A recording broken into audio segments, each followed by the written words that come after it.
Italiyada o'zbek talabalarga berilayotgan 7800 yevrolik grant haqiqatmi?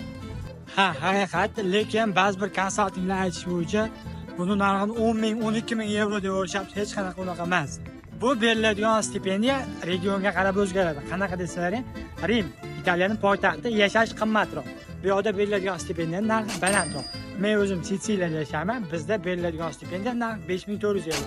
Chunki bizda yashash narxi arzon.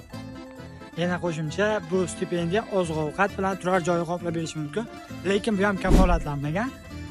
Oziq-ovqat bir mahal olishingiz mumkin, bu bepul bo'ladi, ba'zi regionlarda bizda 2 mahal.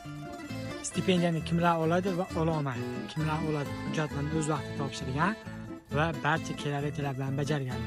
Kimlar ola olmaydi? Kech topshirganlar va belgilangan limitdan baland, ya'ni bu yerda belgilab qo'yishgan 25 ming yevro. Yillik daromadi shuncha bo'lishiga 25 ming yevrodan ko'p topadiganlarga berishmaydi.